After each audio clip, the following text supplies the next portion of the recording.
Sometimes life is not easy. నువ్వు అనుకున్నంత easy కాదు కొన్నిసార్లు.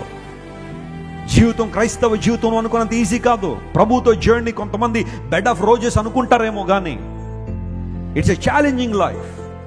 To keep up your faith in hard times, in difficult times, it's very very difficult. కొన్నిసార్లు చాలా కష్టంగా అనిపించవచ్చు. నాకే ఎందుకు ఈ శ్రమ, నాకే ఎందుకు ఈ నింద, నాకే ఎందుకు ఈ అవమానం, నాకే ఎందుకు ఈ రోగం, నాకే ఎందుకు ఈ ఆర్థిక సంబంధ ఇబ్బంది.